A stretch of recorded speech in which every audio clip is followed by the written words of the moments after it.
Hello and welcome to the Cuyamonga Institute, our Q&A Conversation for Exploration series. I'm Paul Rivera, the Executive Director and President of the Institute, and along with my wife, Laura Lee, the Director of Research, Education, and Outreach, and on behalf of our Board of Directors, our advisors, volunteers, and supporting members, we want to thank you for joining us today. The Cuyamonga Institute is an independent, nonprofit research organization committed to researching consciousness and the human experience, following the footsteps of our founder, anthropologist Dr. Felicitas Goodman. And as an educational institution, we take an open approach, and we invite scholars in the related fields to help broaden the scope of our own work and exploration. That's why we call this Conversation for Exploration. And on these weekly Sunday discussions, we've had a full spectrum of topics: neuroscience, anthropology, archaeology, astronomy, philosophy, psychology, mythology, shamanism, ritual, the hero's journey, art, roots of theater, prehistory, so much more, from the arts to the sciences and everything in between. And you're welcome to visit our website at cuyamongainstitute.com. All these presentations are free. And as a nonprofit, of course, we invite you to become a supporting member. And we want to thank you, the community members who continue to support the mission of the Cuyamonga Institute. Today, our discussion is going to take us on a journey of exploration and the connections of the myths, the scriptures, the sacred traditions of humanity and its relationship to the stars. Our guest today says that the stories from virtually every culture on our planet all share a celestial foundation, whether it's the Aboriginals culture of Australia, Greek mythology, the Maya of Central America, ancient China, Japan, ancient India, Africa, the Americas, the Pacific, Egypt. There's an evidence of connections between specific constellations and celestial features in our night sky and the various characters and events in our ancient myths. Well, it's such a favorite topic. And part of our quest here has been to talk to many researchers who celebrate and convey these various ancient traditions. And certainly mythology is a repository of that. We'll look at myth tied to a once widespread understanding of the movement of the constellations today. Several decades ago, this idea first came to light in a book, Hamlet's Mill, an essay on myth and the frame of time, an intriguing read. Highly criticized in its introduction, but steadily gaining favor over the years as more and more evidence accumulates about a shared, sophisticated, and long recording of knowledge of astronomy going far, far, far back in time. So, the gods and the heroes long been assigned their place in the constellations. Orion the hunter and many, many others. There's a retinue of human and animal characters that we've projected onto those patterns, those constellations in the sky, and told stories that integrate their adventures and their treks across the night sky on an annual and even longer basis. So think about how addicted that we are to our small screens. We're all tuned into the same matrix there. But imagine our ancestors through time. They were all sharing the same big screen, the biggest of all, the night sky. And of course, you're reading that night sky. You're tracking it. It's a navigation guide. It's a survival mechanism. It's a calendar. The annual movement of that giant clock governing all will tell you the time of year, when to celebrate, when to plant, when to harvest, and much, much more. Precious knowledge to be passed down generation to generation. And all those cycles, those wheels turning in the sky, large and small cycles. We don't doubt that our Renaissance astronomers saw the heavens as a series of gears and cycles likened to a clock. Well, Hamlet's Mill's title refers to another symbolic wheel, a giant millstone, a wheel, a grinding wheel, grinding along endlessly. Grinding not flour, but the stuff of earth, a perfect metaphor, just as a clock is, for the heavens grinding away in their cycles upon cycles. So be it a millstone or a clock, we liken one dynamic to something that we're all familiar with and that later may need a little decoding. So the Hamlet reference, Hamlet, we know primarily from Shakespeare, who took many of his characters from old myths. And in some old Icelandic tales, Hamlet was known to own a great mythical mill.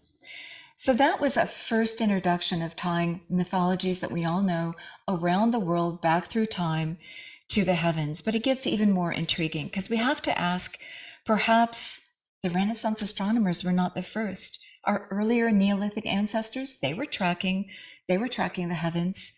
And if there's good evidence that our Paleolithic ancestors were as well before the end of the last ice age. So they were watching, everybody was watching these wheels in the sky. The question is, how far back do we see these stories? Can we see the shifting of the pole stars? Those are long, long, long cycles, the precessions. And that would necessarily belie a long-standing cultural knowledge transmitted through time. But I have to ask, what's more enduring as cultural artifacts than the stories and the myths and the legends? And we have to ask, could the early cultures that did not create big, sophisticated cities and monuments, could they have had such sophisticated knowledge of the heavens, such that they too knew how to watch the stars, how to record it in some way, and how to pass down that knowledge? Because it takes tracking these long, long cycles to understand them. So I would say that the answer lies in part in 2 points of discussion that we've long been covering. One is that we're now recognizing the power and the endurance of story and symbol in art and mythology, and its longevity as a means of cultural transmission. And the other is that we've had several talks about archaeoastronomy and how relatively simple devices can be made to track the movement, at least of the sun and the moon. And it just takes watching the sky on a regular basis. And that was once easier when we did not have these other immersive screens, television, computer screens, phone screens that were competing for our attention. It was the only game long ago, the night sky. So let's see what our guest today has to say on this, because he's written volumes about the various mythologies and tying it to our once widespread and very ancient and familiar constellation knowledge. So we don't know the old stories as well as we once did, but just like any old archaic language, we've forgotten how to read them, but we can assemble the clues and put at least part of that knowledge back together. Paul? Yeah. Well, let's welcome our guest, David Warner Mathisen. He's the author of 7 books investigating this connection between myths, sacred stories, and the stars. He's going to share his evidence that they have a common foundation descending from ancient cultures way back into the beginning of human history. He's a graduate of the U.S. Military Academy at West Point. He's been an instructor of the Department of English and Philosophy at West Point and comes to us from his home in California. Welcome, David. Oh, and I want to thank Brian Tucker for recommending you. Oh, sure, yeah. So, and yeah, thanks for all the work that you're doing. So, Well, thank you for having me, Paul and Laura, and thank you, Brian, for bringing my work to Paul and Laura's attention. And I have to admit, I was not previously familiar with Felicitas Goodman, but it's fascinating just the little amount that I've looked at so far. So I appreciate the invite today, and I'm looking forward to our conversation. Perfect. How did your quest begin? Why mythology tied to the stars? How did you happen on this, and why is this a life's work for you? Well, I have to say I was not looking for a connection between the myths and the stars, but I did grow up loving the stars. My dad used to take me out to look at the constellations, and I remember having the books, I'll mention them a little bit maybe later, by H.A. Rey, who people who grew up, in our generations know H.A. Rey and his wife Margaret Rey primarily as the most important authors in Western civilization, right? They're the authors of Curious George. And I was going to say. I say that, only a little bit in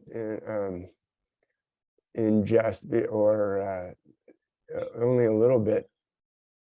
Because we should all be curious, right? Yeah, because really, I think that H.A. Ray's work has changed my life profoundly, because he wrote this book, in addition to the Curious George stories, he wrote this book called The Stars, A New Way to See Them, which turns out to be, should be titled The Stars, A Very Ancient Way to See Them. And you can see the connections between the outlines that he suggests for the constellations and artwork from ancient cultures around the world. And it also helps to unlock the connections that are in the texts, that are in the stories. No pictures required. You can see that the stories are based on the stars. The figures are based on the stars.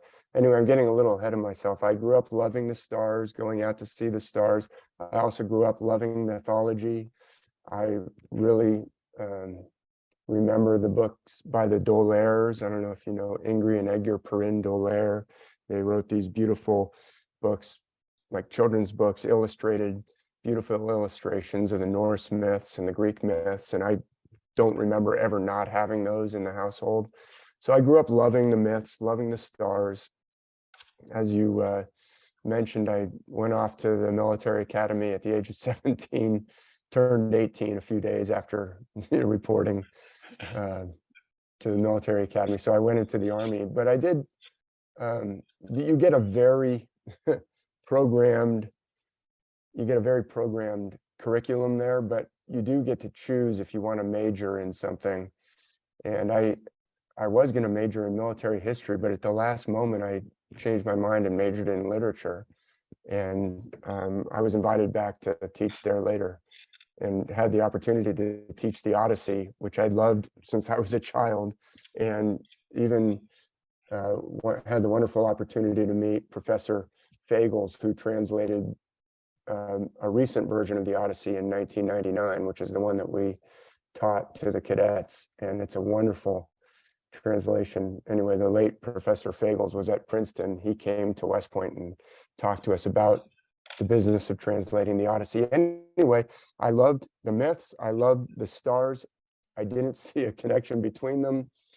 And I actually, while in the Army, became much more, I guess, severe about my literalist Christian faith. I was not really raised in a extremely Christian household, but we went to church occasionally. But I became really serious about it. And stepping back, when you say what led me to my life's work, I would say that this kind of pattern of really searching for something, really searching for kind of extreme things, going to West Point, for me, I was searching for something. And when I was at West Point, I was on the parachute team, which and like free fall skydiving, and I was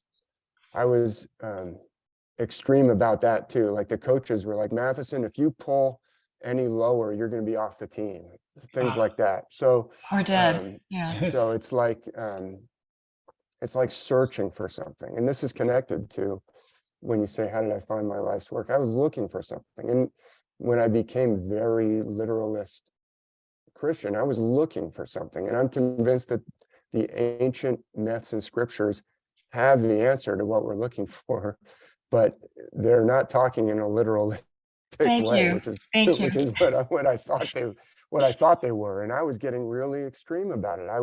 I got to the point where on Sundays, all I would do would be to read the Bible or critique, commentary on the Bible. No NFL, no watching.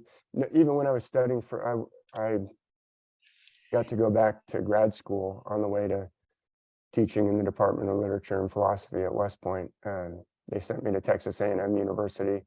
So I got a master's in literature and studied some ancient myth there as well.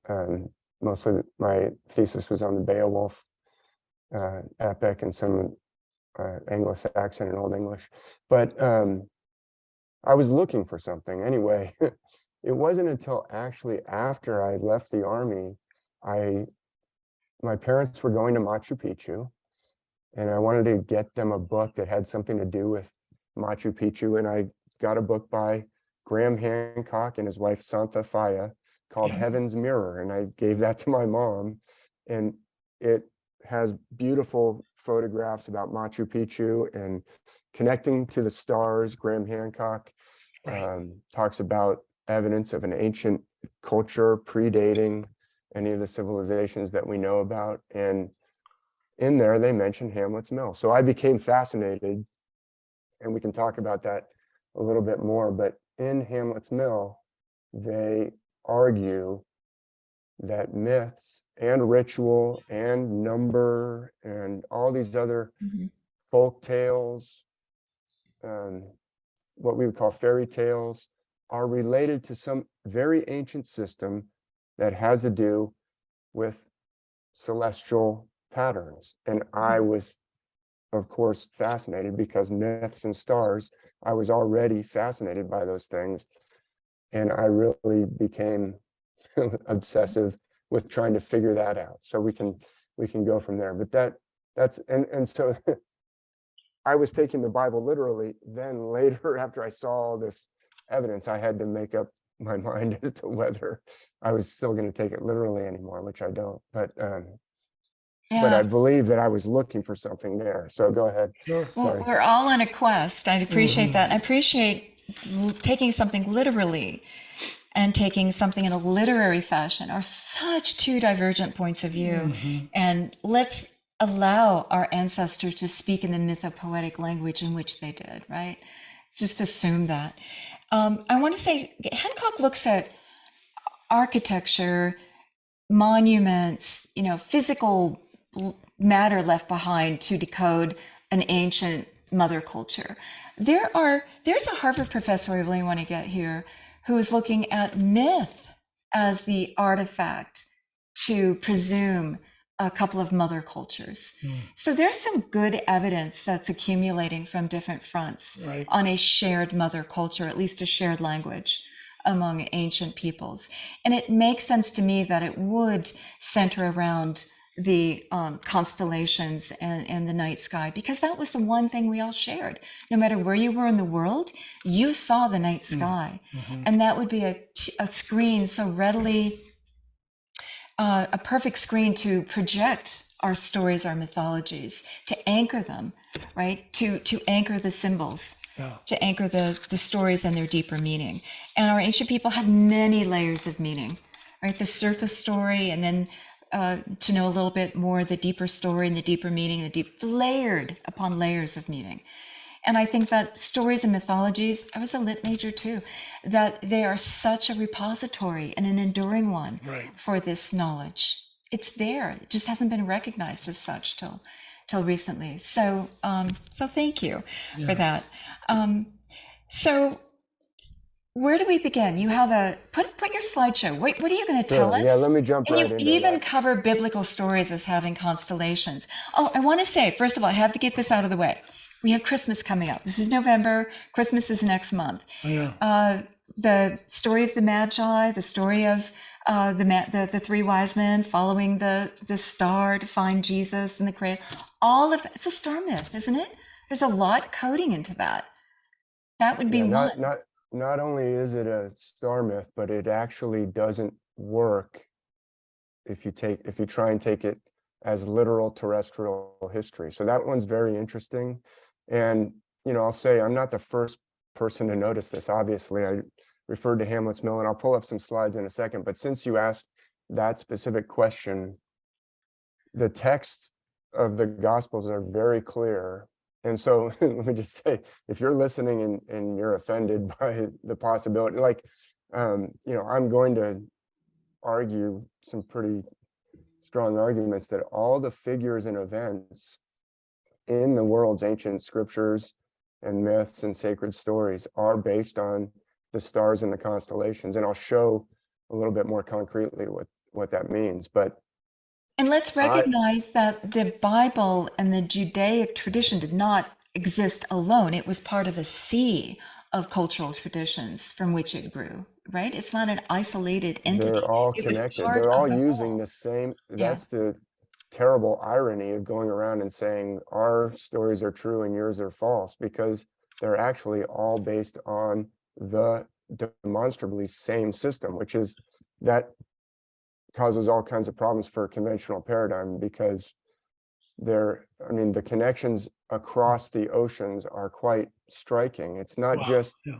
that everyone can see the stars, which obviously that's true, but it's the system uses some rather obscure ways of connecting them that is shared, and some obscure kind of cultural, like you would say, well, that's really strange that somebody saw that, but then for people around the world to see it in that same kind of strange way, you would say, wait a minute, was there some kind of communication here? Or Because you wouldn't expect that to pop up over and over. Yeah. Or it could be that there was a mother culture from That's which probably they the all migrated most around the likely. world, and they shared the same, as you point out, grammar, vernacular, coding method, the same set of symbols, the same way of encoding them in That the is the most stories. likely explanation, Yeah. because you referenced, the archaeological evidence, the mythological evidence absolutely stands right alongside that as a whole nother body of evidence. So I digressed a little away from the stars, but the texts of the Bible say the Magi came from the East. I mean, even if you only go to church once a year, you probably know Okay. that story. Venus, I'm And they seeing Venus followed the here. star that they saw in the West. East. Wait, No, east. it says East. Like East.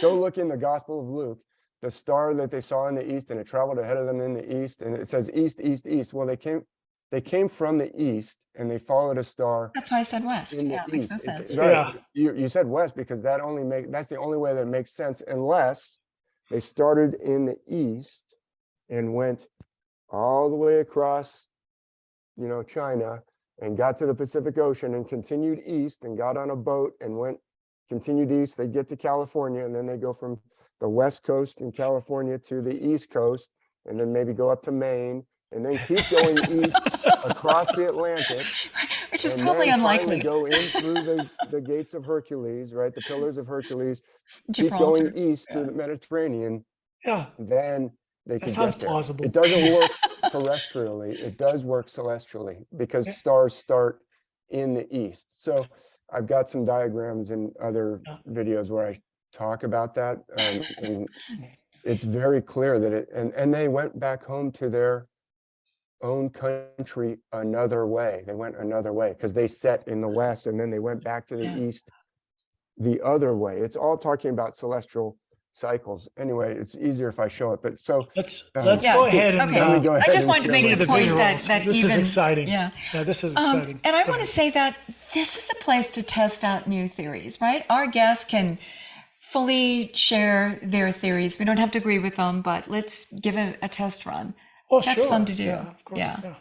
Yeah, This is fascinating. For those who I might be say that offended. because this Yeah. it becomes a fairly sensitive subject if people have really identified with taking mostly the Bible literally is where you mostly get a problem, which, I understand how that happens, becoming very identified with taking You it were a literally, and then, literalist at one point in your life, you yeah, said. and Yeah. then being insulted, like, what, are you telling me it's not true? No, I'm not saying it's not true. I'm telling you it's not literal and terrestrial. It is esoteric, it is celestial, and it is metaphorical. So let me show what I'm talking It's about a little another bit. language for wisdom, right? Yeah. It's absolutely a language that they're using, and it is a common language around the world, which is what is so startling. And then, that gets you into problems with the conventional paradigms that are being taught today. But anyway, let me show a little bit of what I'm talking about. You mentioned Hamlet's Mill. This was written by two professors, now long passed away, Giorgio de Santillana and Herta von Deckend. And it was published in 1969. So it's a seminal work. Like I mentioned, Graham Hancock talked about it. There's been other authors who have been influenced by Hamlet's Mill. And when I read Hamlet's Mill, it's not It's not an easy read. it's not well written, is what I would say. In fact, it's not even necessarily. I'll show you one example of what they do. A lot of times they'll say, well, the reader can figure it out from here, and you're like, what? Wait a minute, finish explaining that. I don't think they understood completely, but I give them credit for seeing this vast pattern. Mm-hmm.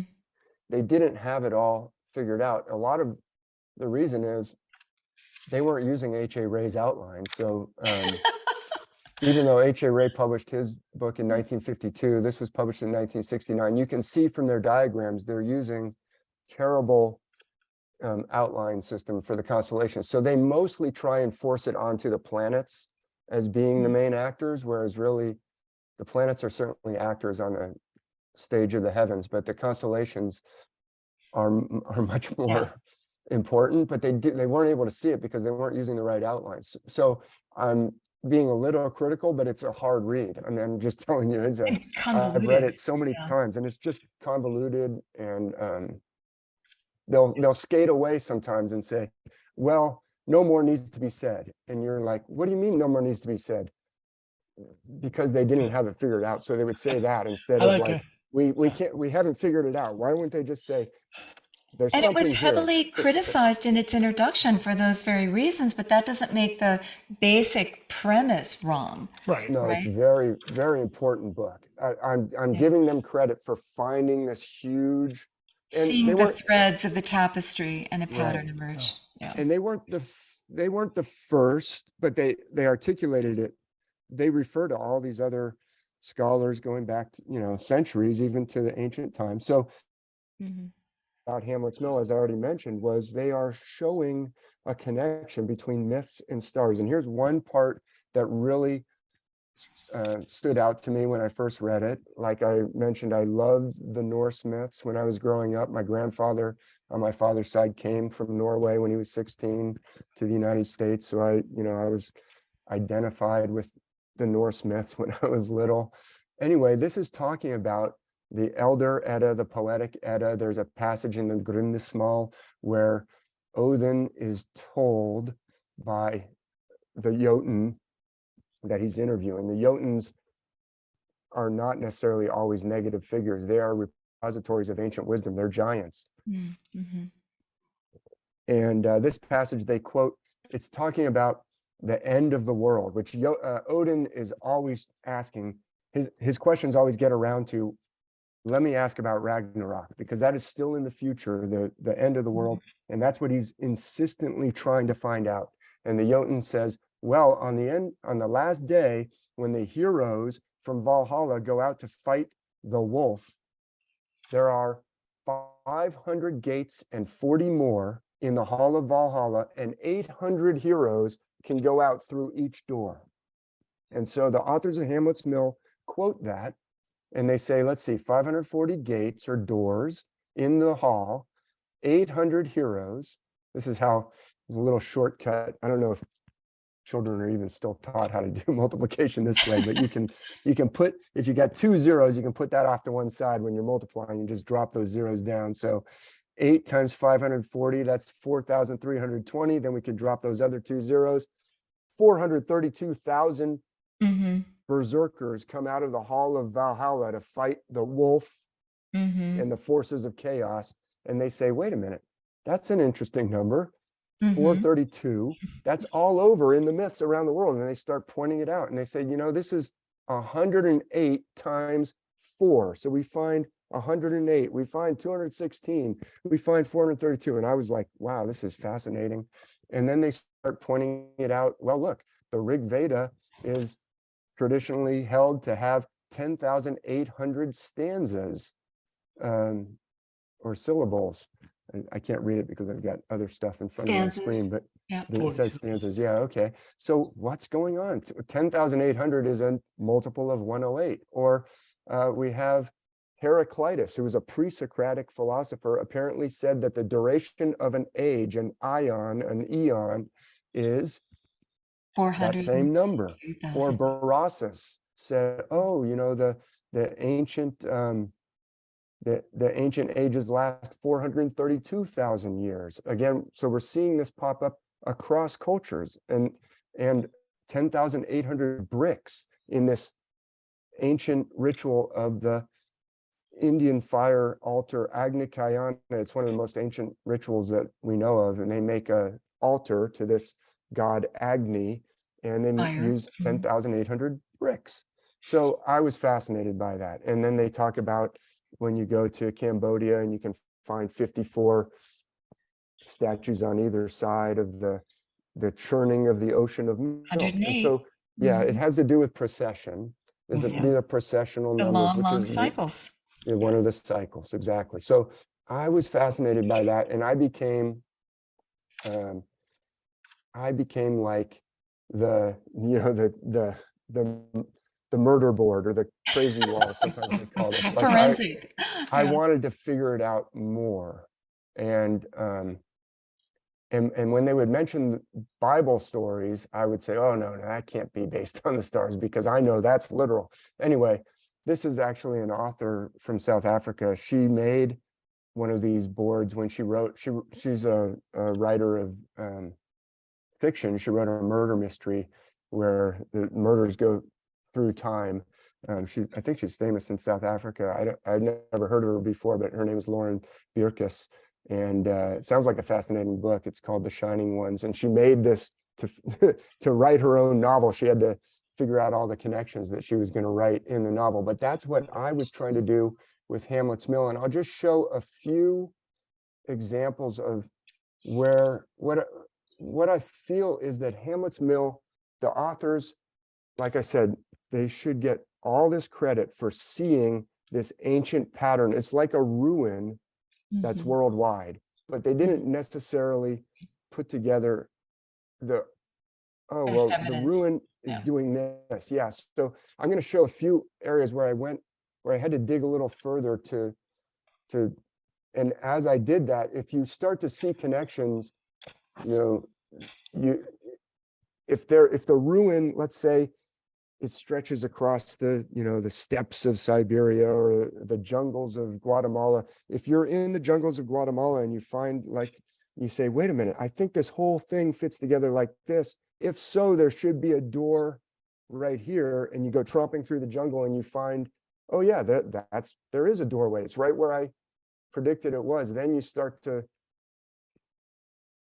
feel that you may have started to see how the system works. So I became really obsessive, and I'll just show you. This is one that really influenced me, and this is one that talks about a Bible figure, Samson. They say, they start off this whole chapter on Samson. The stories of Samson stand out as a grand tissue of absurdities. And I didn't like that very much, but it's really fascinating what they talk about. They say, Sunday school pupils must have long been puzzled over his weapon for killing the Philistines. What did he use? The jawbone of an ass, right? It says it right there. They quote from Judges 15 there. He found the new jawbone of an ass and put forth his hand and took it. And you might ask, why do they have to say he put forth his hand? We don't think that he picked it up with his foot. I mean, we don't think that he used his teeth.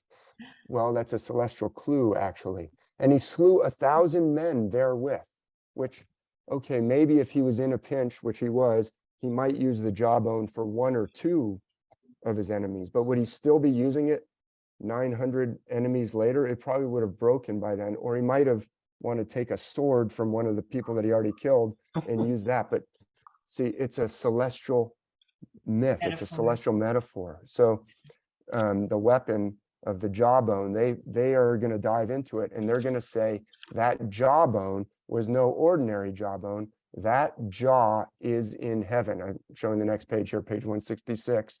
And so they say that the name of the celestial Samson is Orion. And they're arguing that this story is based on a celestial figure. So you already mentioned Orion, Laura. I'm just pulling up the stars. The hunter. Hopefully, yeah, hopefully you can see it on the screen. If not, the recording, you can maybe put it on a bigger laptop or something. But I'm going to outline Orion. This is one of the most familiar constellations that almost everybody knows about. The belt, you can see it there. I'm going to outline it I'm going to put 2 lines on either side of the famous 3 stars. But Orion has a lot of bright stars. I'm going to outline the rest of Orion here. It's got like an hourglass almost shape, and all 4 of those stars in the shoulders and feet are bright. It has the highest percentage of bright stars according to H.A. Ray per total stars. And then there's an upraised club kind of shape, important in some myths, and an outstretched kind of bow shape, important in some myths. What they're going to clue in on is he reached out his arm to grab a jawbone, And they're going to Mhm. argue, and I'm going to underline it here, that they say that the jawbone, the Babylonians called this specific feature the Hyades. They called it the jaw of the bull. The Hyades is part of Taurus. Taurus is right next to Orion, and I'm going to outline it. But if you look, I'm going to show you the Hyades right there. If you look right above the word Hyades, maybe you can Mhm. see the V shape, the V shape of the Hyades. I'm going to outline it for you. That it includes the bright star Aldebaran, which is a reddish star in the And it upper looks left like the thumb. horns of a bull, doesn't it?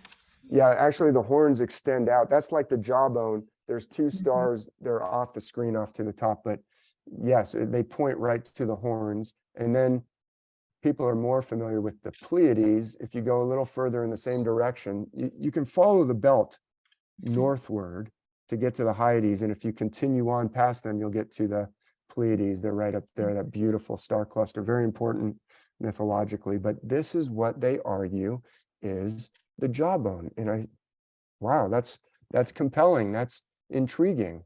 And then they start talking about jawbones in myth around the world. The Quechua, which was one of the Maya people of Ecuador, talk about the jaw of the tapir because they don't have Mhm. bowls.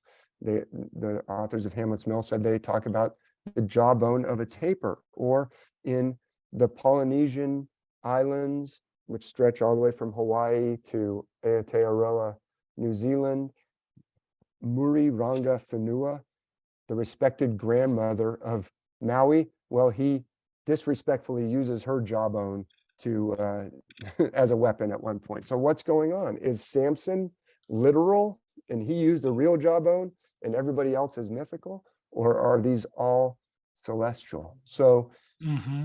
that's a compelling argument. And I'm going to show you just how from there my mind started, because I knew The the wheel's Bible turning. very well. Yeah, I knew the Bible very well. Like I said, I was reading only the Bible on Sunday at one point. And then I knew the stars pretty well. So I'm going to show you a little bit more. I'm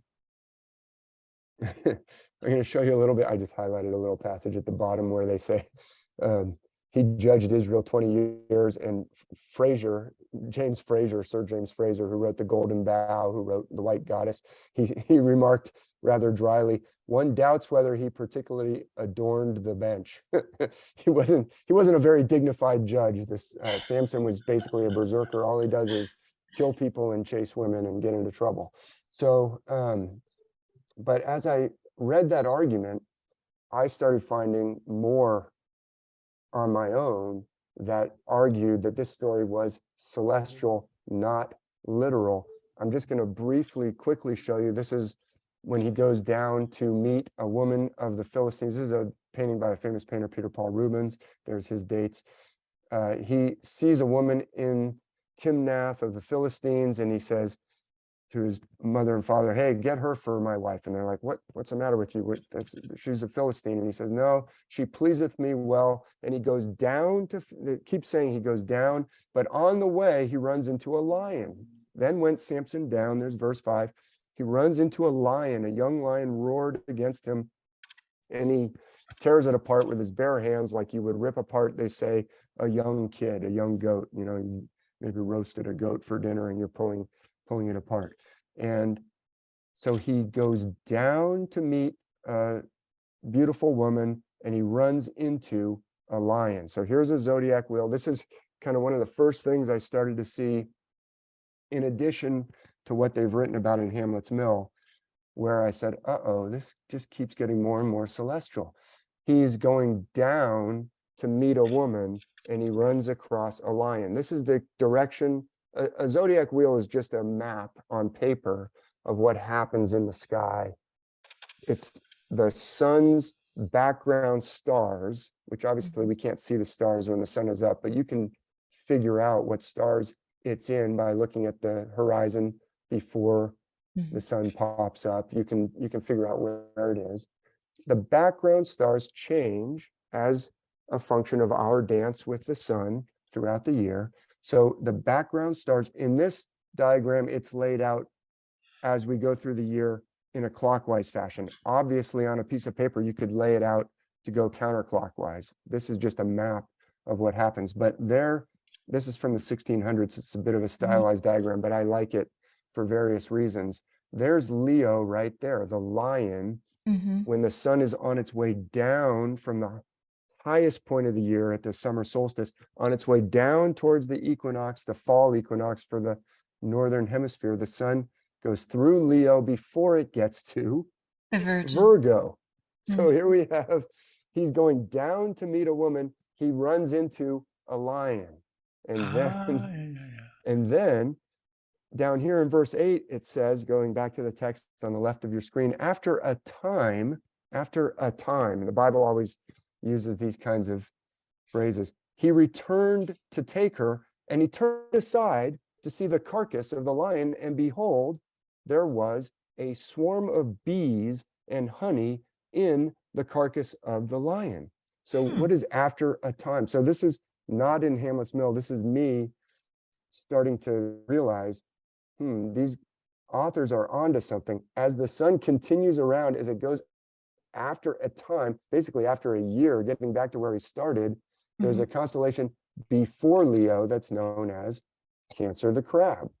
And that is interesting because he finds a swarm of bees and honey in the mouth of the lion, or in the carcass of the lion. And the authors of Hamlet's Mill don't go into this, and they basically end up kind of giving you hints that Samson represents the planet Mars, but maybe with some elements of the planet Saturn. They don't quite get it. The bees and honey, they don't mention the bees and the honey, although it's in there. The bees and the honey are related to Cancer the Crab, and I'll show you why. If you're really into astronomy, you probably know already, but there's Virgo that we talked about. The sun through the year will go through these constellations in this order. There's the outline of Virgo. I just outlined it to make it a little brighter on your screen. There's Leo. You can see that it looks like a lion. I'll just kind of move along at a brisk pace here to get us to Cancer the Crab, a very faint constellation, hard to see really, and very dim stars, but you can see how it's located in front of the mouth of Leo, or mouth of the lion. So now I'm going to tell you that in this region, I'm going to zoom in on it in a minute so you can see it, but if anyone who's listening is really into going out and looking at the night sky and maybe use binoculars, We have a few although folks you can, here who do that. Yeah. yeah, you can see this with the naked eye. It's a beautiful cluster. It's known as Messier Object 44. Messier was a cataloger. Yeah. It's spelled Messier. Some people say Messier, some people say Messier, but M44 is what it's called. M44 is known as the beehive. Well, the beehive. So there's a swarm of bees and honey in the mouth of the lion, and you can see all kinds of imagery from ancient times, even of bees coming out of the mouth of a lion. Look, here's Leo again. There's the mouth of the lion, and then over here is Cancer the Crab, constellation Cancer, and there is the cluster that's known as M44, or the beehive. Can I just comment? I just have to ahead, yeah. comment something. Okay, so we have been to many star parties, and we have looked through the various telescopes that people set up at these, and they'll say, oh, look, I've seen M44. It's one of the things that people aim a telescope for, because everybody at the star party is aiming at different constellations, different features of the sky. M44 is not memorable, but if you can give it a personality and an identity and things that we know, then it's more memorable, right? We have a more personal relationship to it. And then you can start to see that the Virgo, the Virgin over here, the lady and the lion and the bees, okay, you're tying it together with a story. And that is culturally transmissible, as opposed to remembering that M44 is next to like da, da, da. If you just give it numbers and letters, that's not memorable. It's not telling a story.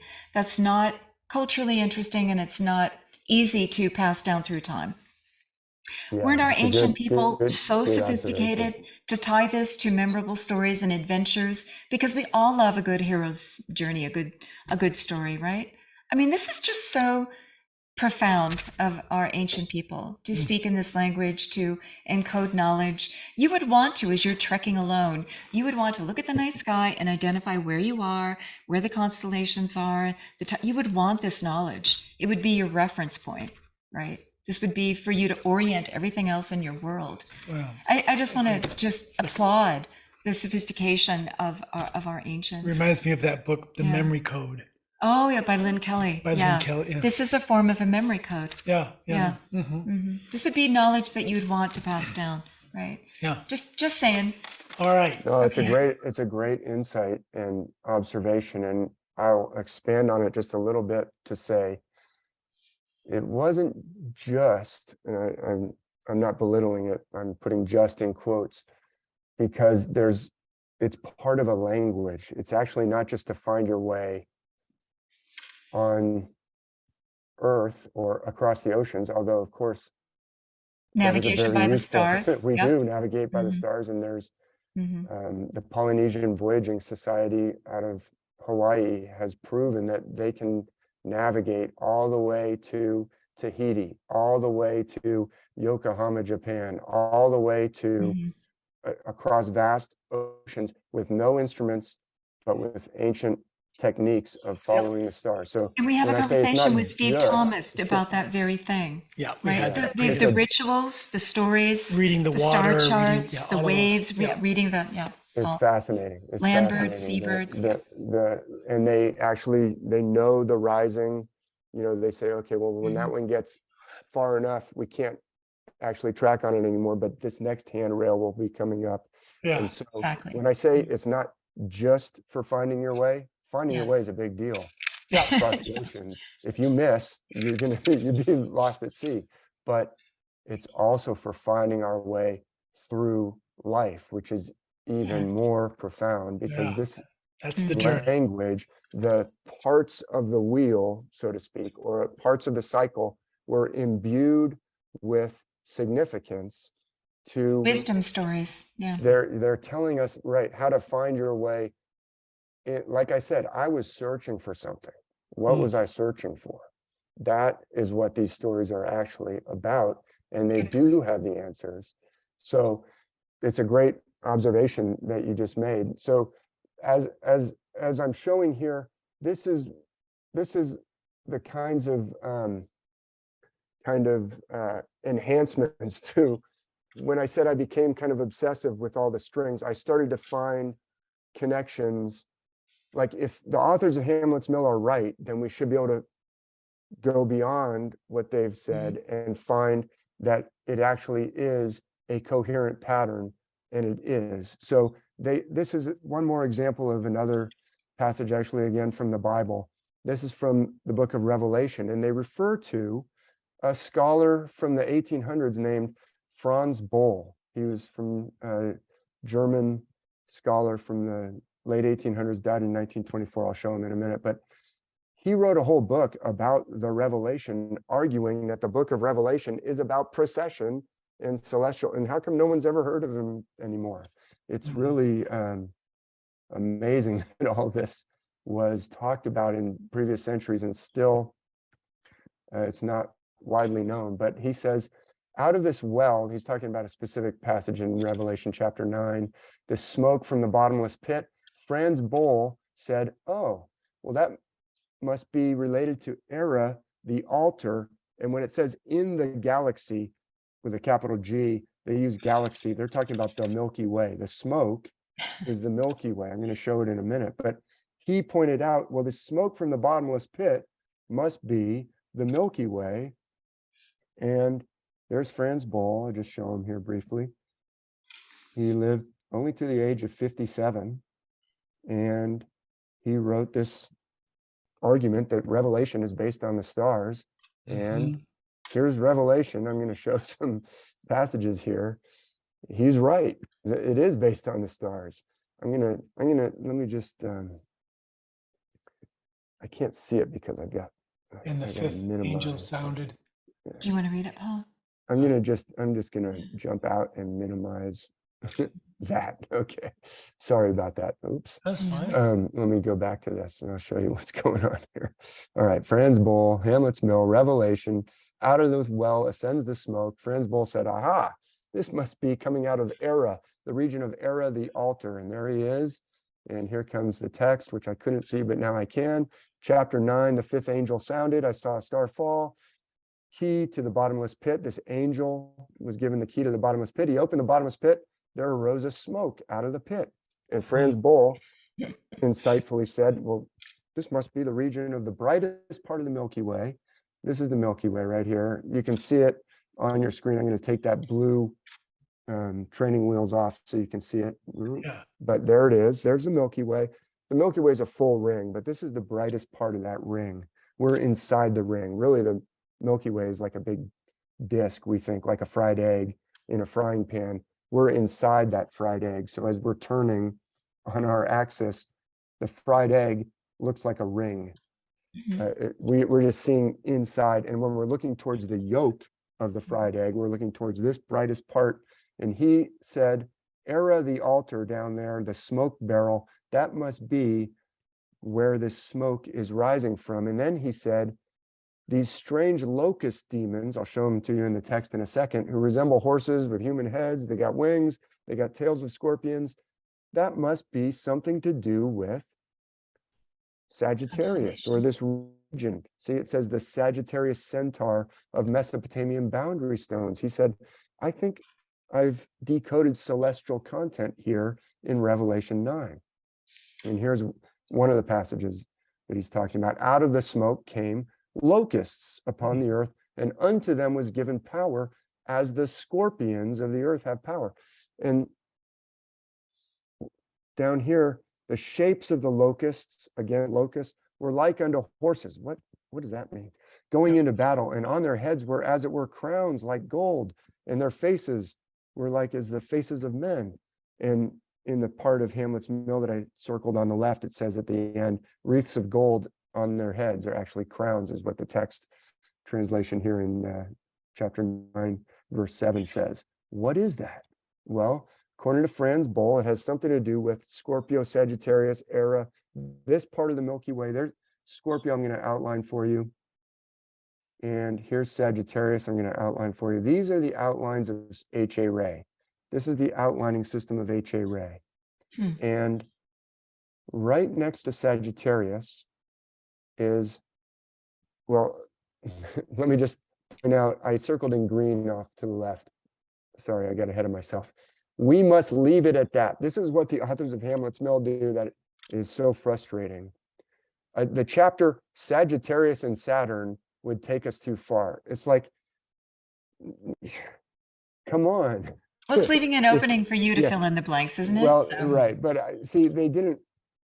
I'm being a little critical, but like I said, they laid some really important groundwork. But it's not. It doesn't have to do with Saturn. But they're hinting like they've got it all figured out.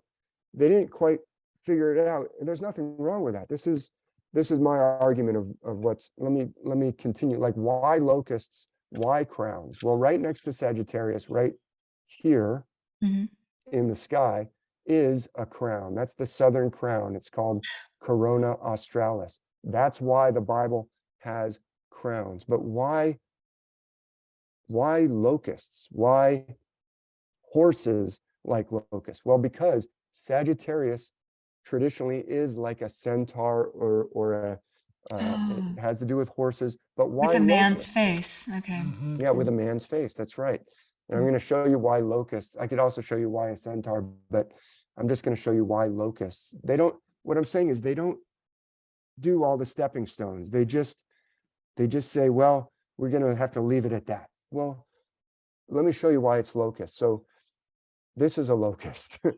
Everyone knows what a locust looks like. Is it like a big grasshopper?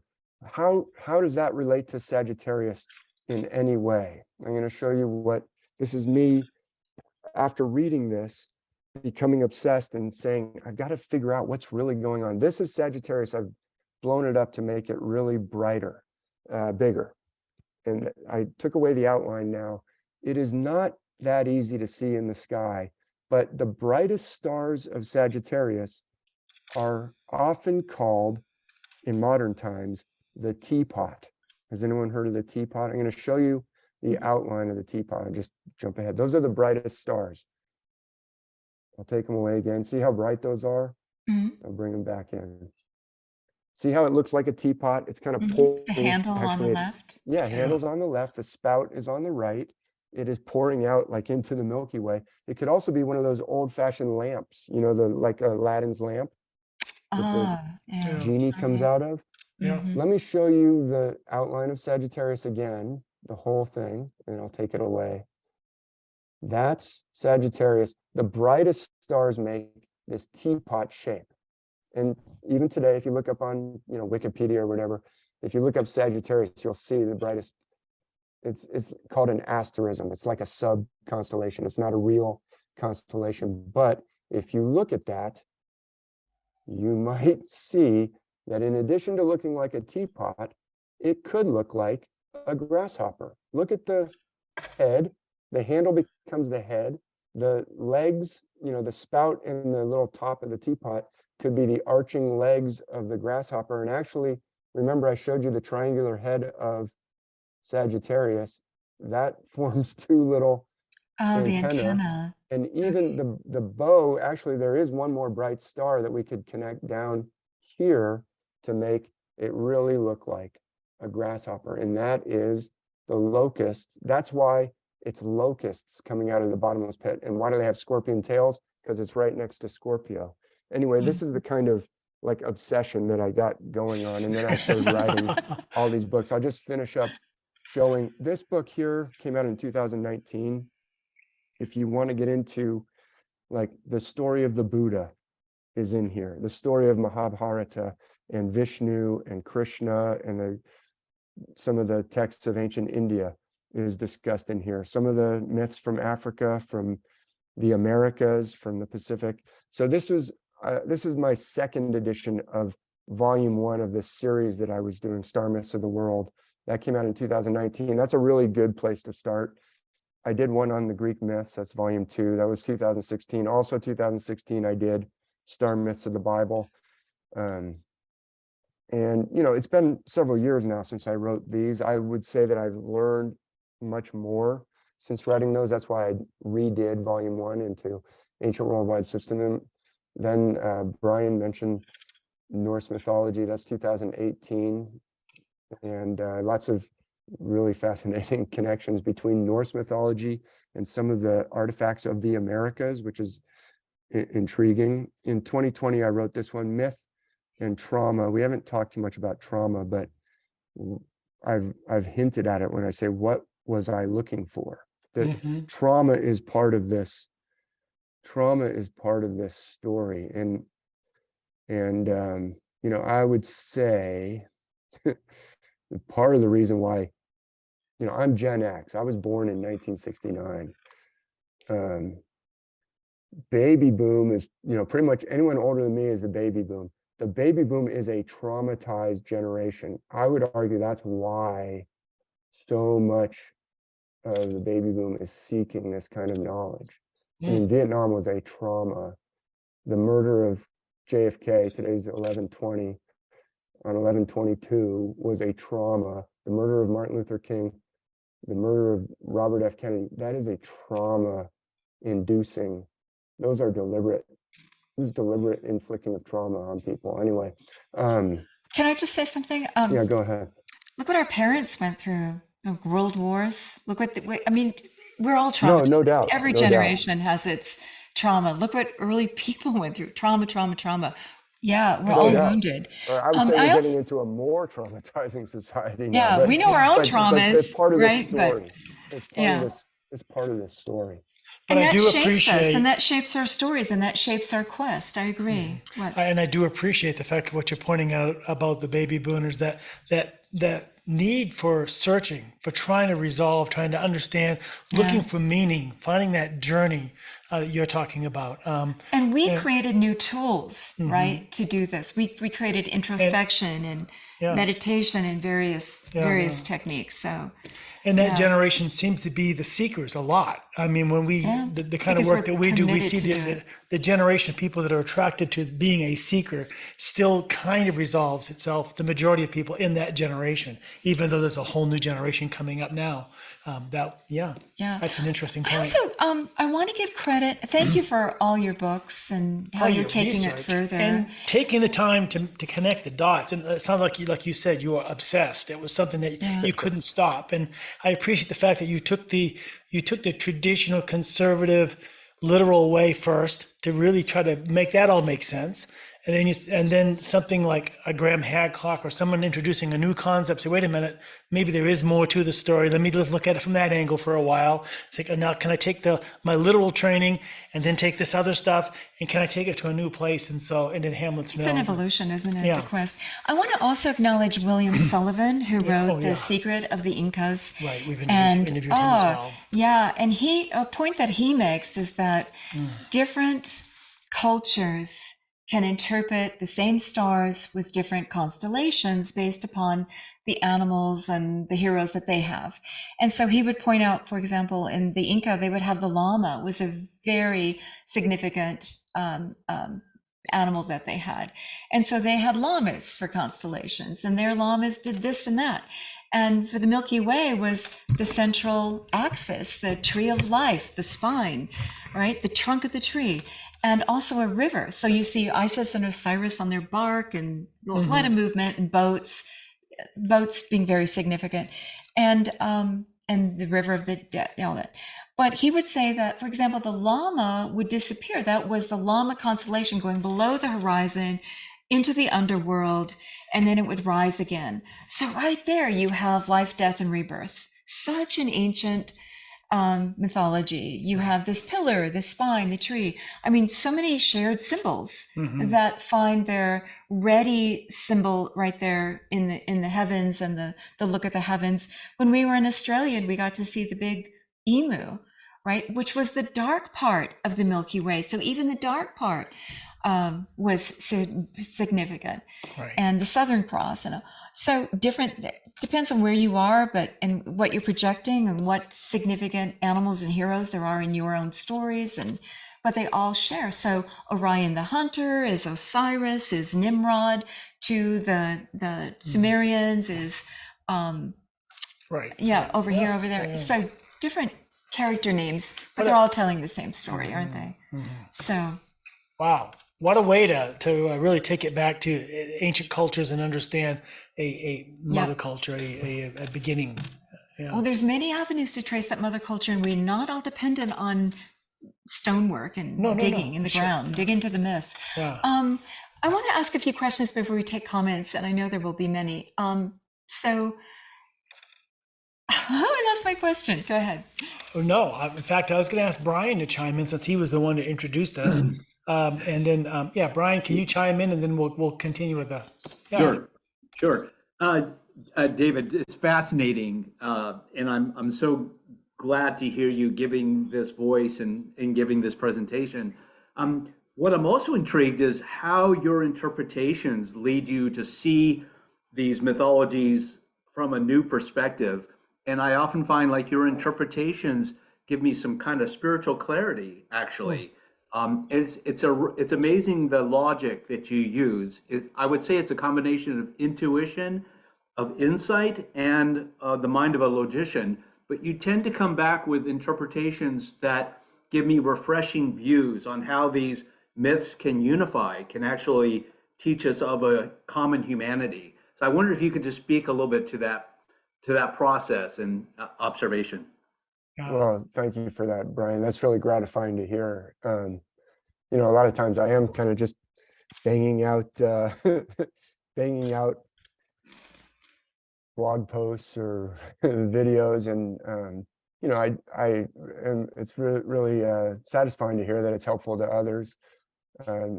Some of it is self-therapy, so I'm happy that it's helpful to others. But along the way, I've had to grapple with, well, what is going on here? If the Bible is not literal, then what is What is this? it? Is it a giant crossword puzzle just for fun? I don't think that's what it is. In fact, when I talk about the Bible being based on the stars, or all the myths being based on the stars, sometimes people say, well, of course,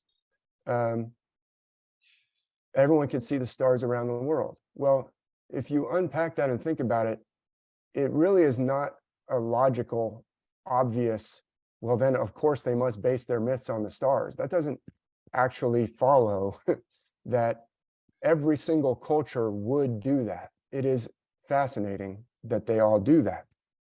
And another one that you'll hear is, well, of course, they had to know when to plant their crops. And to which I say, okay, we need to be told, when it's spring, like really? I mean, I know it's winter right now. I can go out and freeze to death if I don't get underneath some shelter. I know when it's summer. I don't need. There's deeper meaning involved in all of this. Yeah. Yeah. And multiple layers, right? For such a significant body and I don't reference need. point, you would have multiple meanings. Yeah. Yeah. We've looked at solar calendars, and there's one, like 10 minutes away from us here, and we've had them decoded by those who are talking to the Hopi, their ancestors who made the calendar 2,000 years ago. And there's a lot to do with ritual because they prepared and they wanted to tie it to the equinox or the solstice, and they needed to know 10 days in advance to start prepping, to put out the call, and to start the festive dances and to start the preparations for the feast and all of it. So there were, they wanted to be precise.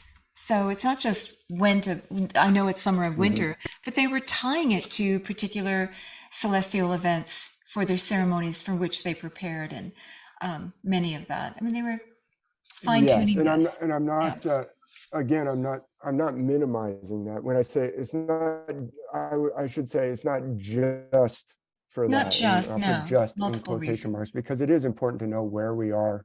Yeah, but it is more, and it has to do, Agreed. I think what Yeah. Brian is probably referring to or leaning towards is it has to do with, when I say trauma, it's a word that maybe is thrown around maybe too promiscuously now, popularly, but can you hear me? Am I still Yes. going? Not Yeah. frozen? No, you're good. Like, I'm talking about cutting edge healers and psychologists like Dr. Peter Levine, Dr. Gabor Mate, and Dr. Richard Schwartz. These are people that I've only encountered after I started decoding, as I'm trying to figure out what is going on.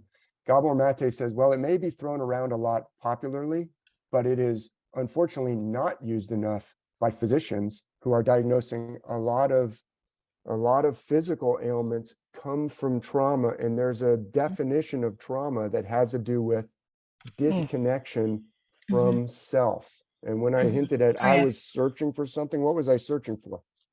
Myself. That's what I was searching for. And Dr. Peter Levine, who is like a pioneer in trauma research, actually, if you read his books, it had to do with the Vietnam War. It had to do, of course. Did they call it that? No. They started to really think about it in the early 70s, mid 70s, dealing with trauma disorder from the Vietnam War. Peter Levine said, I was at Berkeley in 74. I started to research this. This was a new field. And he gives this definition of trauma. It's such a beautiful definition. I've got it on a slide. I'm going to throw it up on the screen if I can find it fast enough. But it has to do with, here it is. Let me share again quickly, Thank you, just to Brian. show this and try and answer Brian's question quickly and then leave time for more. Share screen. Let me go to this one. This is Peter Levine. Can you see it? Yes. I think you can. Can you see my screen? Yep. This is this definition from Peter Levine's book. In short, trauma is about loss of connection to ourselves. So that is the heart of it, but it cascades outward. When you lose connection with yourself, then you lose connection to our bodies. Oh my goodness, Felicitas Goodman, to our families, yes, to others, i.e. to the wider human family. So not only do we lose connection to our family that we're closely related to, where we lose connection with the people that we're surrounded by when we're driving down the street in our wider human family, or in Yeah. other cultures and countries, and to the world around us, to which I expand that, like when he says the world around us, nature. Has humanity become disconnected from nature? How do you heal some of that trauma? Going into nature can be healing to that. And also, I would expand on this and say, to the invisible realm, to the divine, to the whatever you want to call it.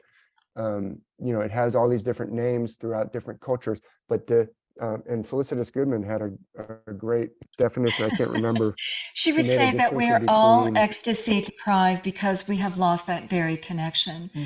And we are, so many of us, about restoring that connection, about renewing and renegotiating that connection to the all, Yeah. right? And that is a lifelong and a humanity long quest. We've always been. And she had a You're so specific right. I love word. that definition It of was like, trauma. That I encompasses forget what it it all. was, but she called it like ordinary reality and non-ordinary, or something. Yeah. Ordinary Yes. experience, consensual, something. I forget, but That's correct. but Yeah. We're here what I to was gonna say restore about that the- connection and all that it brings us. Yeah. Yeah. Exactly, that's what we're trying to do. And so I believe that the myths are actually, they're doing they're doing many things. They're profound, obviously, but we lose a connection to ourself, psychologists say, without even knowing it, because it's the pain that when we disconnect from self, it's because of some kind of deep pain. Usually early childhood is what people like Dr. Gabor Mate talks about.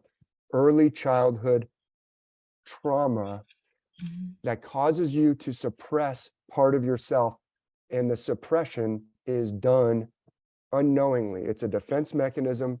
It is done, you don't even know that it happened. So the myths are showing you, A, that this may have happened, that you have separated from your higher self, deeper self, whatever, authentic self, Atman, Brahman, you know, all these terms that are used around the world for this concept of your authentic, indestructible self that you buried without knowing it. So A, that happened, and B, to point you how to reconnect. Because when you reconnect with self, that is like the transmission, that is the pivot, that is the conduit to which we connect with others. We reconnect with nature, we reconnect with others, we reconnect with spirit world, Greater or whole. the divine, the source of inspiration, the source of life. That is you can't like short circuit and get connection with that without, you get it through this thing called self or higher self. And so the myths use that cycle. It's not just about, oh, things get darker in the winter. That is metaphorically, you have suppressed part of who you are, and yet you can reconnect with who you are. And so they use this complex language to point us back to that. So thanks for your question, Brian. I hope I did it justice with that Oh, answer. indeed. Great, And I thank you. would go ahead, Brian. He said thank you. I would say that ritual is a part of doing that, understanding the stories, the histories, the wider culture is all about that for ancient people. And also that we have personal relationships with the sky, with the heavens, with the gods, with the heroes, with the mythic entities, right? That helps us feel at home in our universe. It helps us open our eyes to a greater bandwidth. It helps us be part of a coherent, beautiful whole. And it's a way shower. Yeah. It's a way shower. Yeah. So Yeah, I agree with you on great that. insight. Not, and these aren't imaginary. When you're having a relationship, when you said something like, we have a relationship with these gods and goddesses or heroes or whatever. Archetypes, parts of ourselves, right? That's what I was going to say. Yeah. You don't just have a relationship with them; they're in you. This is this is what, when the Greek myths show you, they've got a couple war gods, right? We've got Mars or Ares and Athena or Minerva, and Athena is just and righteous and lawful, and Ares is like chaos and break things and arrogant and You're talking about spoiled human and nature. guess what? Yeah. You've got them. You've got Aries, you've got Athena, you've got, you don't have to necessarily call that part of you Aries, but I've got a part of me that is like exactly like that God. Well, guess what? Because they are describing your inner landscape and saying, you wonder why, do you want to overcome, does Aries have a place? Like if I wake up in the middle of the night and someone's in my house, do I want to be able to protect my family? Not bring out the Yes. warrior in yourself. Do I Yeah. need that when someone cuts me off in traffic? No. Do I want Aries popping out every time I feel slighted? No. Yeah. Do I Keep your have that jawbone potential in its problem? holster. Yes. So the myths are showing you, Keep the you jawbone in want the to holster. A good overcome one, that? Paul. Yeah. Yeah. That's what they're showing you. They're showing you You know, your and inner that's my landscape. argument for those academics that argue against the goddess cult or honoring the goddess or the divine feminine. Look at human nature. Look at the archetypes. Look at how we celebrate that. I mean, it's a necessary part of our understanding of self right there. So thank you for bringing up that point and the wisdom that's inherent. Let's take some other questions and comments. Oh, first of all, I remembered my question from before. You first. The rule set. How do you succinctly summarize the rule set, the grammar, the syntax? We're all about pattern recognition. But what is the patterns that underlie this common language of the stars and the myths and encoding the two? Yeah, great question. Succinctly is tough, but so I have been doing a workshop with the Iroquois nations that I mentioned, and those are online. And the most recent one I did lay it out on that zodiac wheel. It's all the cycles though. It's not just the annual cycle. You mentioned the long cycles, the many wheels in that you mentioned clock. the moon cycle, which is one of the shortest ones. When you were talking to your guest last week, Ray, I think was his first name. Yeah. Oh, Ray was talking about cycles and the moon. Look, all ancient cultures had a moon calendar. All of them. The Romans had it. They're easy to track. Well, they had like a moon and sun. It may be that the moon is a lot more important in our solar system than we give it credit for. And now we've almost totally disconnected from the moon. Like we have months, but they're totally divorced from the moon. Anyway, what I was going to say is these cycles, you can use the annual cycle, you can use the precessional cycle. They have to do with displacement. Precession has to do with displacement. Hamlet's Mill, it's like precession is like the star of Hamlet's Mill. But they don't really explain why it's so important. It's important because it's displacement. It's that millstone comes off of its axis and falls into the sea because things are out of whack. Well, what's out of whack? We're separated from self. That's what they're trying to show you. Separation from self. Yeah. Succinctly, the cycle has to do with getting burying self deeper and deeper and isolating from self, and then being disconnected from nature, from others, from spirit world, and then coming back, finding our way home again. The second birth is reconnecting with self. Like figures like Jesus, the Buddha, the goddess Inanna, the goddess Athena. These are higher self figures. It's not always male, and all these constellations play both male and female figures in different times. So I just want to add that in. Those figures like Jesus are showing you what you already have access to. Buddha, it's not like try and imitate Buddha and be like Buddha. That's your higher self has those characteristics already, but you've got an Aries figure, or you've got these other figures that will occlude those aspects of who you are. In the hero's journey, many heroes have walked that path before us and found as a success. defense. They're doing it they're trying to keep the system together. But the more that you can get in touch with self, and so the cycles are used to teach that. I hope that was succinct. Yeah, very succinct. And that we are always trying to be back in right relation. As an individual, as a community, we want to be back in right relation with ourself, with our community, with the cosmos at large. Right? That is the eternal quest. So, appreciate that. I'm going to go to some David Hicks first, then Bob Woodruff, and then after Bob, who wants to raise their hand. Hello, David. Hi, thanks. I was getting a little worried there because I have to drop in just a couple minutes. Okay. Hurry up. Yeah. So You get to video Where are show. you? That's okay. about 20 years ago, I found a book in the King County Library system back when they actually had books that were old instead of Yeah. these new ones. Yeah. And it was written by a Christian scholar on the zodiac and how he felt that there's some verse that mentioned that the stars told the story or something like that, which I've never been able to find. But he was talking about how the zodiac pointed to the Christ through Leo, the Lion of Judah, and so forth. Have you found that in your research, or was the guy smoking something? Answer, David, is yes. And probably what he was referring to is Psalm 19. You said you haven't been able to find it, but Psalm 19 is pretty famous. Like verse 1 is the heavens declare the glory of God, and night after night they, the earth showeth forth his handiwork. Night after night they're presenting it. So there was this movement. Like I said, I'm not the first person. I talked about Franz Boll, obviously Hamlet's Mill. You can go back to Macrobius. I've argued that Plato shows clear signs of being aware of the system.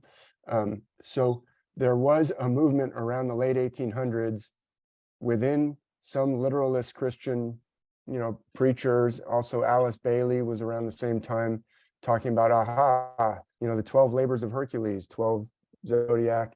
I'm not sure she wasn't tying it to Christian, but there was someone named, I think his name was Theodore Seiss, Seiss, like Dr. Seuss, except with an E and an I. I think might be who you're talking about, but there were a few others.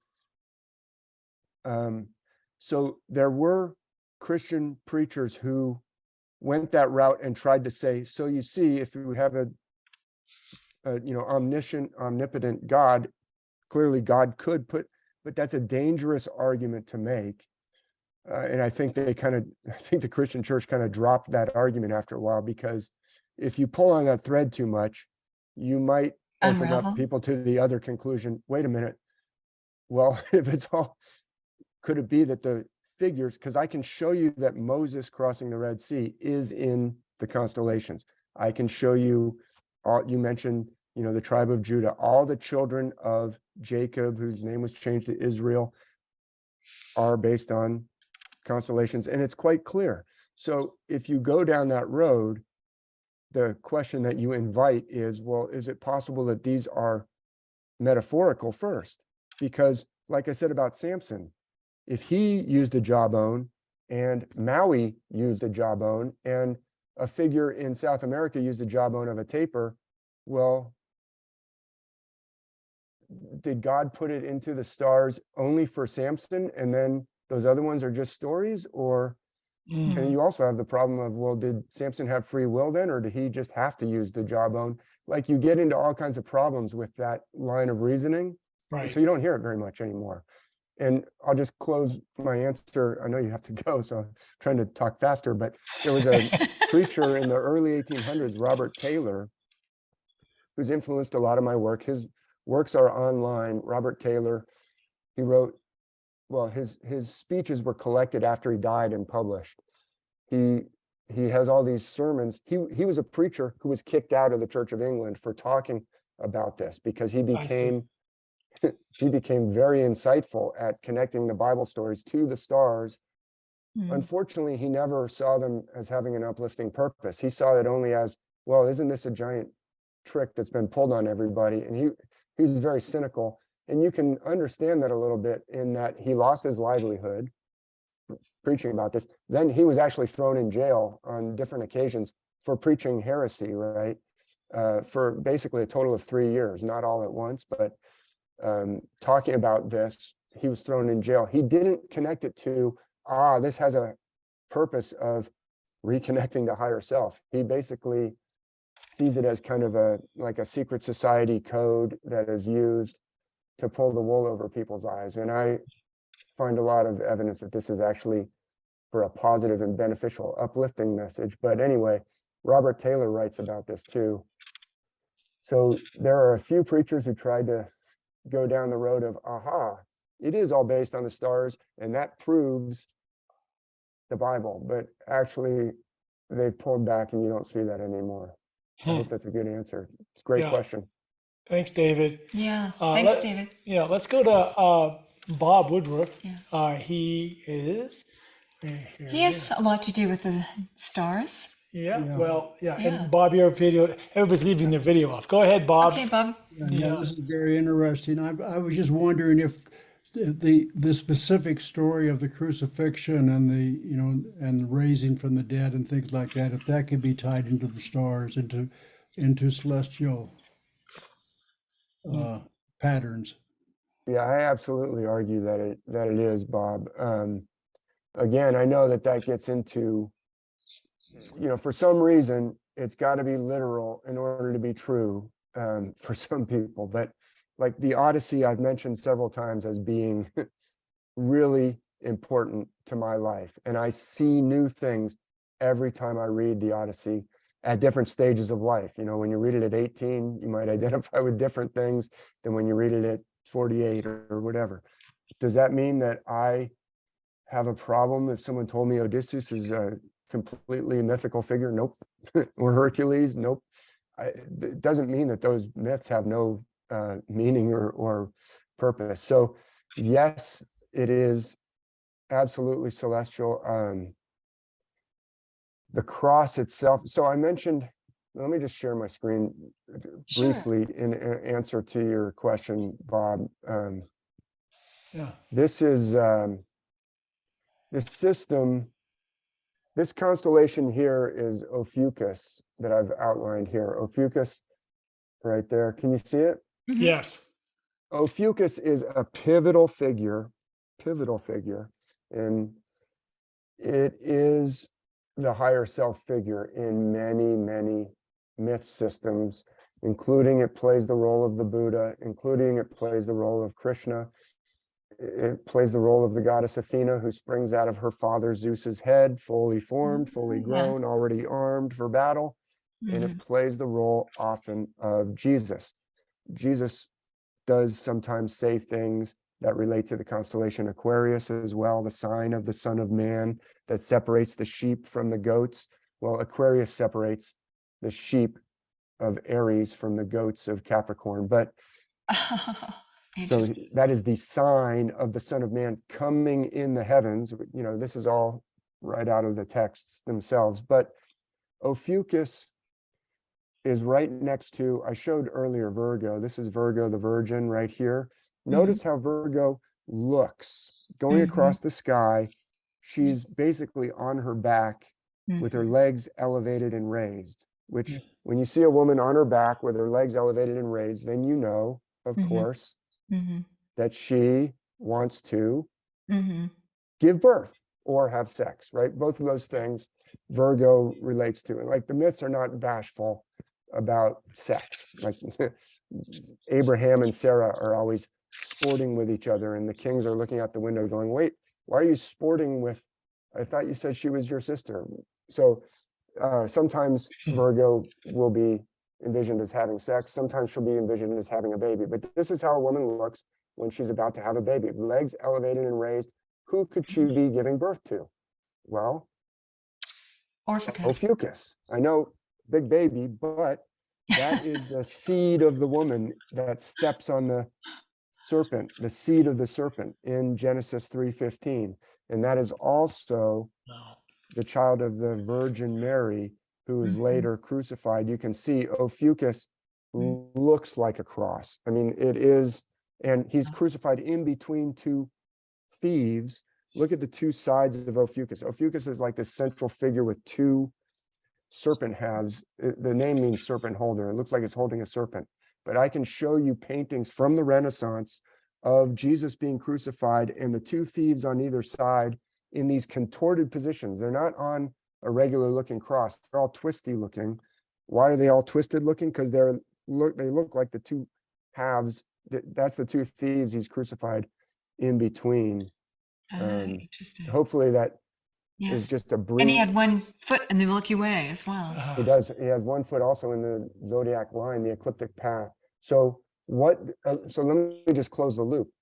Your higher self, your deeper self, your authentic self is indestructible, is actually, no matter what trauma you've gone through, and I'm Eternal. not speaking as a psychologist, I'm quoting psychologists, Dr. Richard Schwartz, who discovered this paradigm called internal family systems, which he discovered after literally dealing with thousands or tens of thousands of patients, lots of girls who were cutting themselves, girls who were anorexic, and he would ask them, what is the cutting part? Why is the cutting part? They would talk about the cutting part, but sometimes he would say, well, what part am I talking to now? And they'd say, oh, that's not a part, that's myself.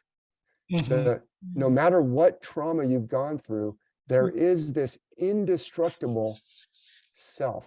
It is not, no matter what you see. Richard Schwartz talks about this so eloquently. He says, in medical school, I was taught that to develop this strong, courageous, creative, centered persona, you had to have a decent upbringing. But I found, even in these patients that I had who had the most horrific things happen to them as children, just to, if you wanted to create an unhealthy environment, it's like someone was almost deliberately creating an unhealthy environment for them, and yet they had innately this self. That's what it showed when Jesus gets stabbed with a spear, hung up on a cross, goes down to the grave, comes back. And if I'm telling you that is a picture of self, why do the myths have them always getting, Inanna goes down to the underworld in ancient Sumer and gets hung up on a hook for 3 days. After, by the way, all her articles of clothing get stripped off and she gets humiliated. What's going on? And then she comes back. And then she's like, I'm back and I'm going to put things right. Because they're telling you, no matter what you've gone through, you've got a higher self or a deeper self or whatever you want to call yourself. If you want to call yourself Jesus, I don't think there's anything wrong with that. That's what it's showing you, is it's indestructible. So great question, Bob. And isn't it interesting that all of the old mythic heroes had a father who's a god and a human mother, right? So we're that combination, if indeed the gods are representing that eternal part of us, that higher self, right? Super That important indomitable insight, spirit. great insight. And it's actually, there's also a lot of twinning, like Castor and Pollux. They have a divine father, Zeus, a mortal mother, Queen Leda of Sparta, but one of them is actually the son of Zeus and Leda, and one is the son of the actual king. Zeus always makes sure to bring in the actual husband on the same night, so that there's no there's a cover story suspicion 9 months later. But then there's twins, and one of them is mortal and one of them is immortal. Castor and Pollux, one is mortal, one is immortal. And so Alvin Boyd Kuhn, which maybe some people have heard of, Alvin Boyd Kuhn lived from 1875 to 1963, says the twins, that's you. You have a mortal part and you've got a divine part, and that's what they're showing.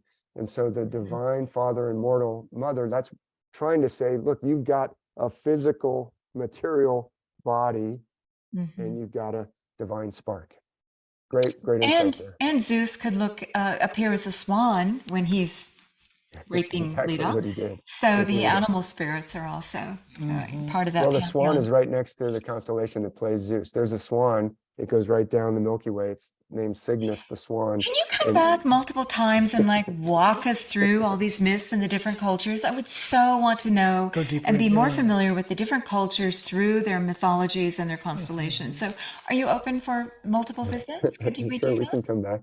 Okay, I appreciate that. And I also want to hear about the language, working with the tribe, the Iroquois, the mantras and the language, because it harkens back to Lauren Olson reciting the songs of the Nez Perce in their language. Right. It's so powerful to hear that, right? It's so powerful to hear we can go into the ancient languages spoken, or the other languages spoken. And this whole constellation of trauma, this whole idea that interconnectedness is really important. Follow up with there's so many Richard things that we can go with Swartz this. and Peter Yeah, Levine. exactly. Yeah.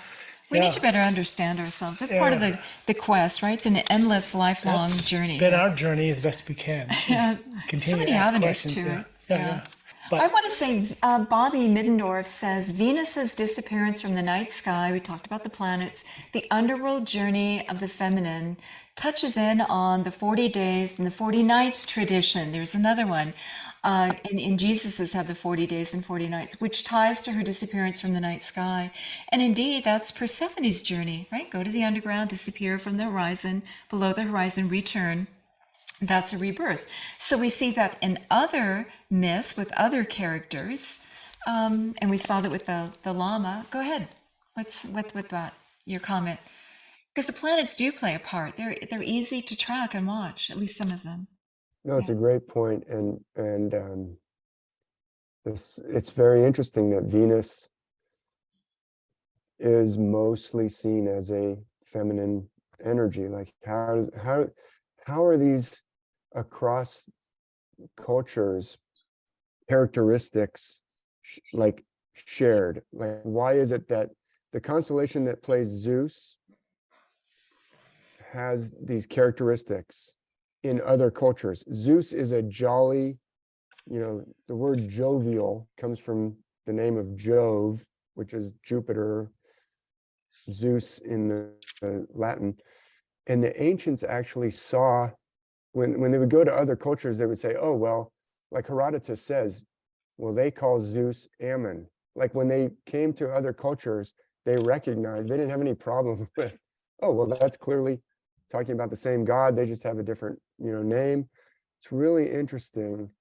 So Venus and the 40 days, the other thing I'll say about 40 days, and this comes from Alvin Boyd Kuhn, he talks about it a lot.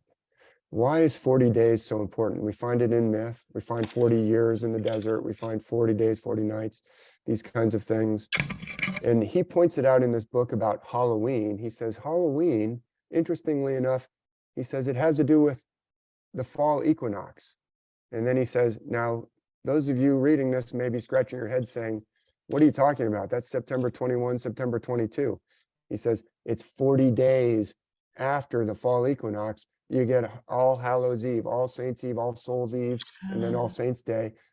Why 40? And he says, well, this has to do with, all women know, how long is a pregnancy in a human being? It's 40 weeks. It's 40 weeks. When I said this to the Iroquois, I don't think this part was actually recorded, but we were talking a little bit about Halloween because we were doing a recording right around Halloween. And I said, of course, the gestation period of a woman is, and then the wisdom keeper, who's a woman, the Iroquois were pretty matriarchal, there was very strong wisdom keeping within. She said, well, of course, 10 moons. I said, oh, I haven't heard of this 10 moons before. That's 40, that is 40 weeks, right? If out of the 52 weeks of a year, if a moon is 4 weeks long, right?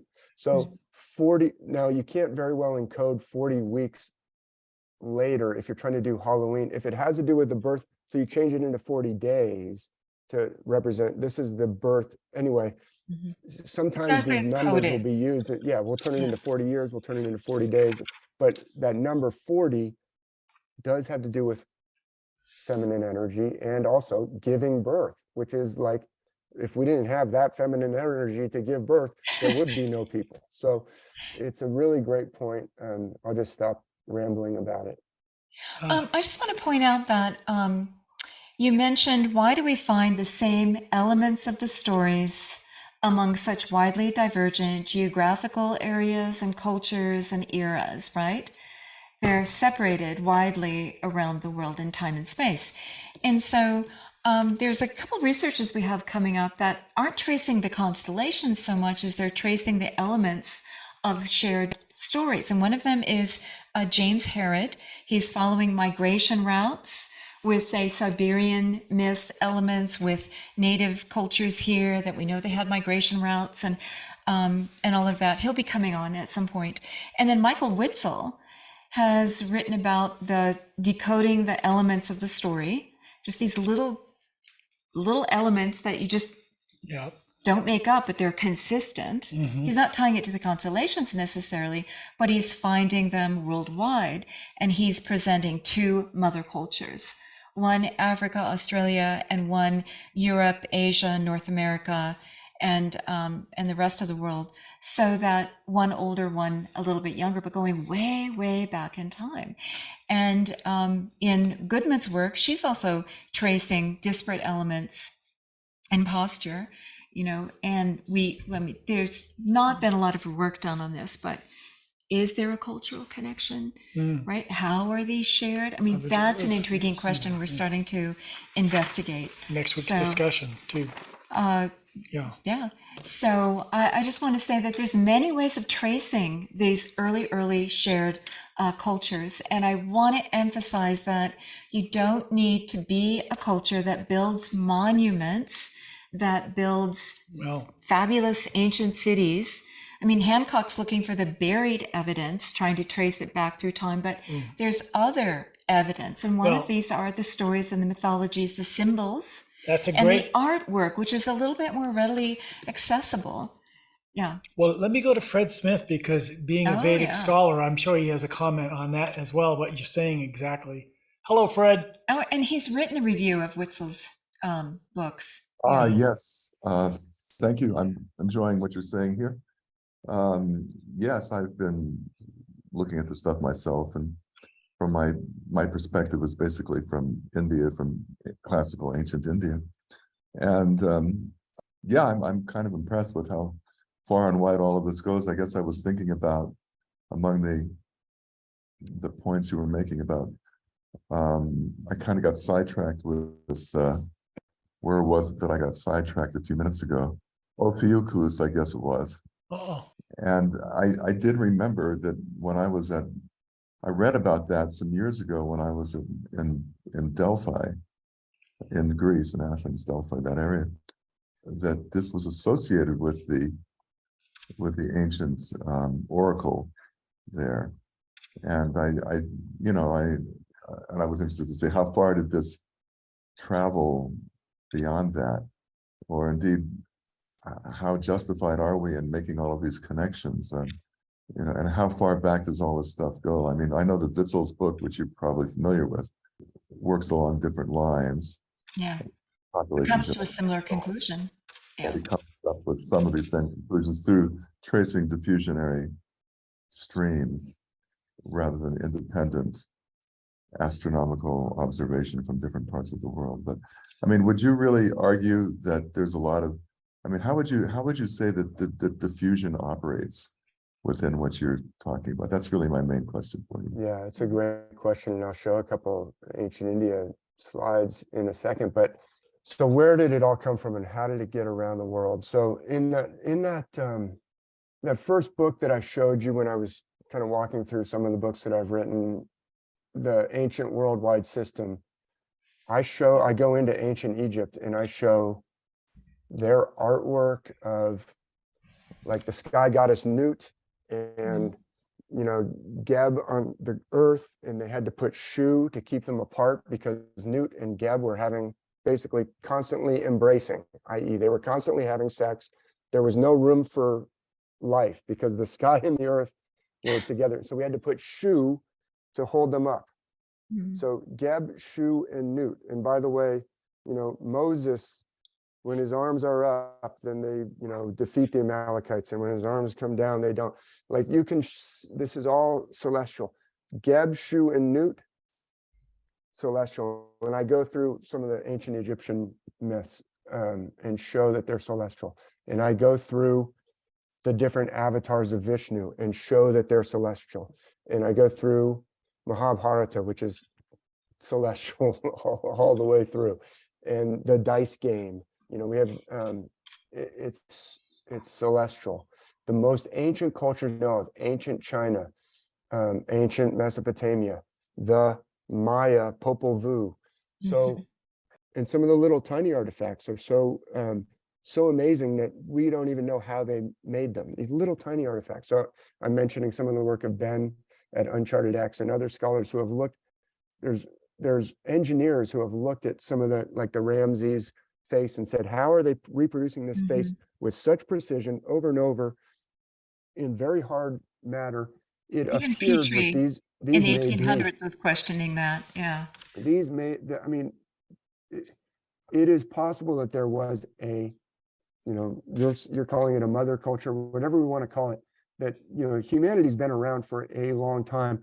The most likely explanation to me is there was a cataclysm that wiped out whoever originated this had to go underground and live in very Okay, now you're straitened getting into conditions for dangerous generations. I know territory. we're running out of time, but Yeah. then the remnants of it are remembered in different pieces, like the puzzle got scattered. That's my best answer to that. I could show you some Just the Vedic vagaries stuff. of time and history also can account for a lot of the lost But connection. yeah, I'm not so sure that our Just ask one timeline really of human specific history is question. necessarily correct. But I'm not an expert on that. All I can show you is that the myths are based on the stars.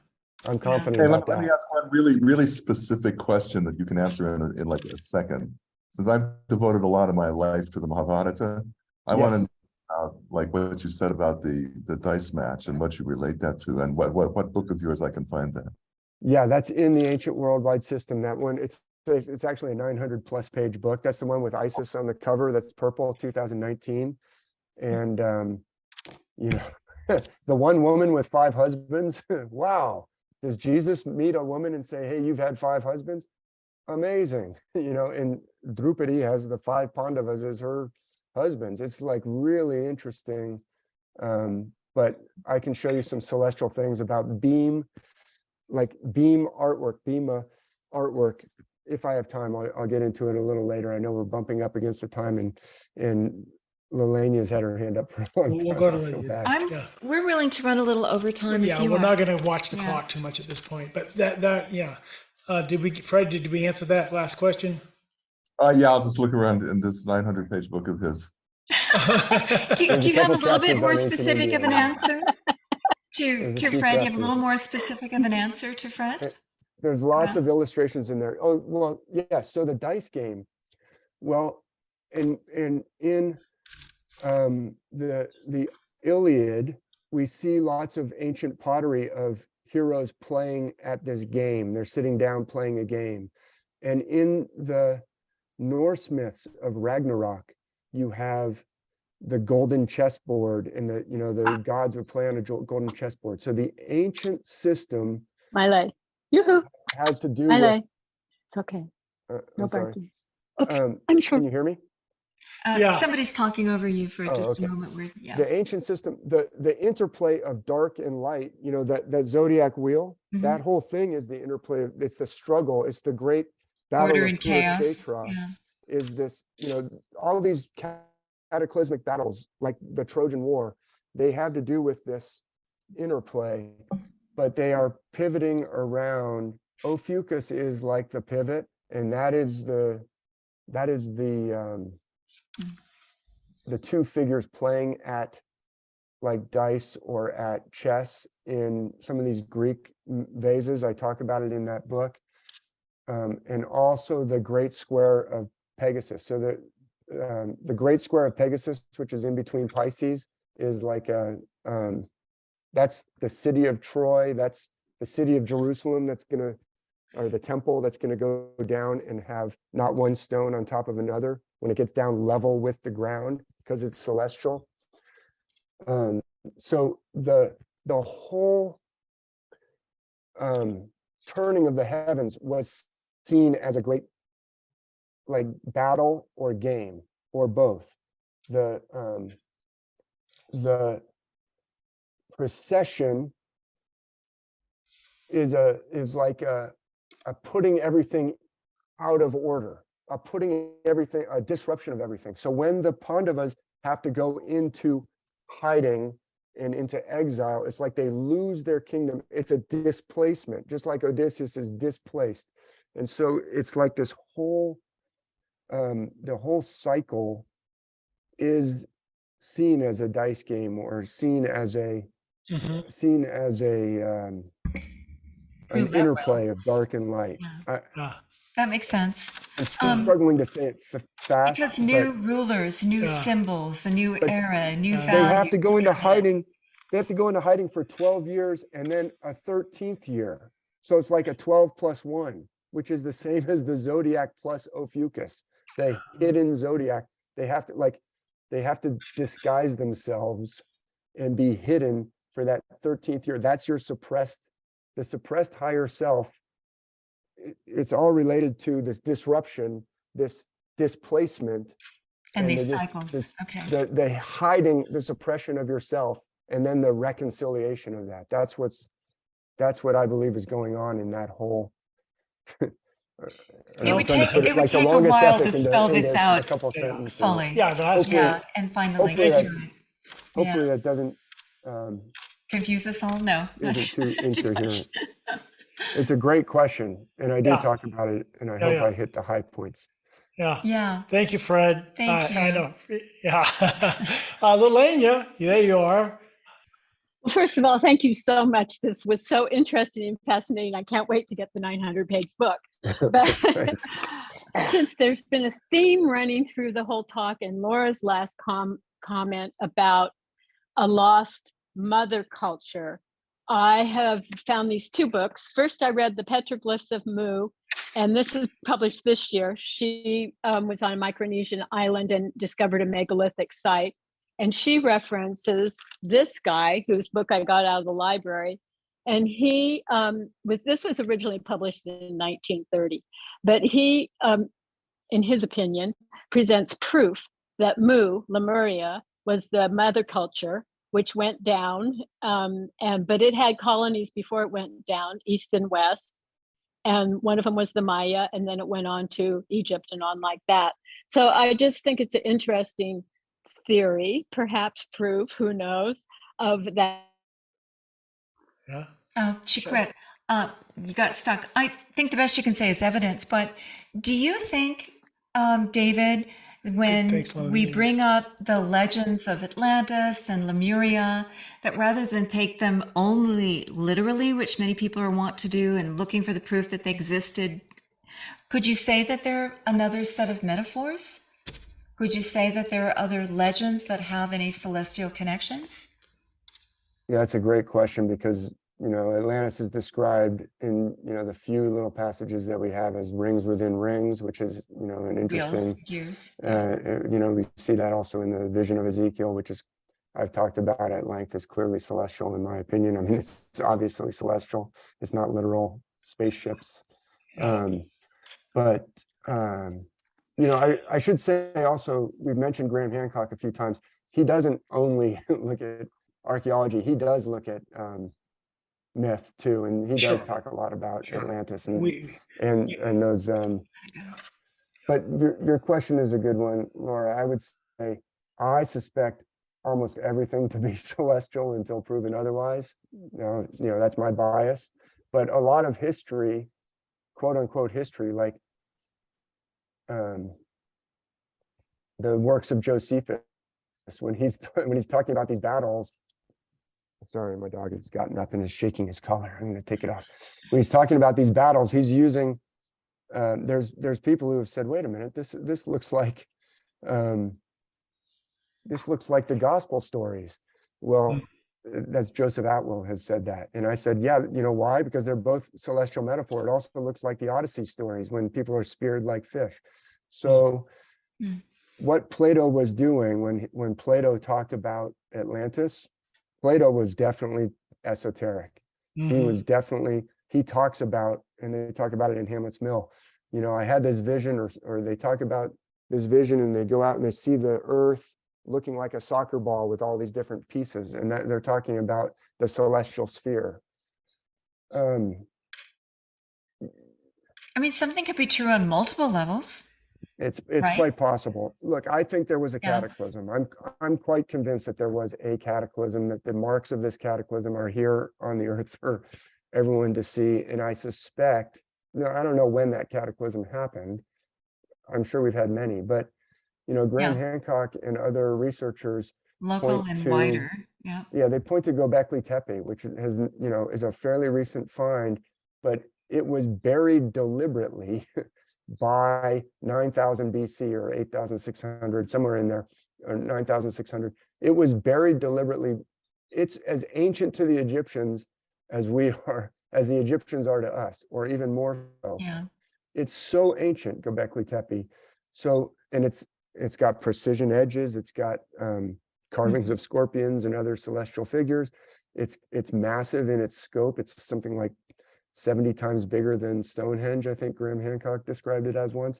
It is massive. It's been buried deliberately, which is an enormous amount of work. So there was In any case, there was some civilization that may, or cultures Right. that may have been not deliberately, but because their time is catastrophically. done, and so they were catastrophically wiped out. ritually decommissioned. Like, Is could the be. thought of some? Yeah. I mean, they say the noses of many of the Egyptian statues on the temples were deliberately knocked off by the priests when they desacralized a temple, right? Because it has power. Symbols have power. If you want to take away and say your time is done, then you. Yeah. So Yeah.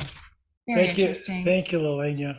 Thank you. It's And a great who's question. to say, I probably didn't right? give a Who's to satisfying say answer because I don't know. on which Yeah. levels. No, Yeah. but that's a good question. It definitely But I explores the think whole it, question. so some of the controversial subjects like Atlantis and Lemuria, if we can begin to understand them first as myth, then take that layer. Don't forget that layer while you're searching the Atlantic for where it's the archaeological remnants. Look at the myth as well, I guess is my point, Mhm. and decode that. So if Tony's here, Tony, I just want to acknowledge you for empowering us to set up megalithic markers in our own backyard, to begin that personalized relationship with the sun and the moon and Yeah. the star. And Tony's an astrophysicist. and to and was a say how key- simple it can be, Right. that we don't need maybe they were there, the mega civilizations who did this early on, but at least all the cultures could do this. Right. Because it doesn't take that sophisticated equipment, it takes the sophisticated knowledge and understanding, Right. but the equipment may not be left. And so I guess my point is, if you can see it in the mythologies, then that denotes how sophisticated the understanding and how far back it could go. Yeah. Tony? Hi, Tony's our Tony. resident. He's an astrophysicist. He was a key member of the latest James Webb Telescope design on the mirrors. And he's done archaeological And investigations. It goes on and on. Hi, Yeah. Tony. Did you have something to Hi, add? as Yeah. always, a very good program on this. And in terms of the personal megalithic monuments, that might be a little bit of an overstatement, but one of the byproducts of COVID is that I've been in the same place for actually a year or two. That's all changing now. I just got back from a lecture tour in Europe. But one of the things that was so fascinating to me now, and I was always aware of this, of course, because that's my training, but being in a place where I can see the eastern horizon and see the western horizon. And I get up every morning pretty regularly, and I'll do time-lapse video of the sunrise and the clouds moving and things like that. And the march along the horizon in the morning, it's very, very satisfying on a personal level.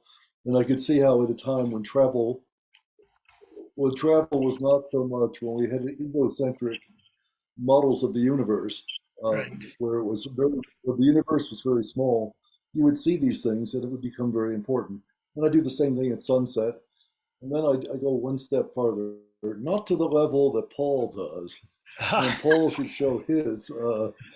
Another time, but thank you, Tony. But I actually put markers down to show, if you follow this path of stones out to the horizon, standing at this post, this is where the sun is going to rise on the equinox. Here's where it's going to rise on the December solstice or the June solstice.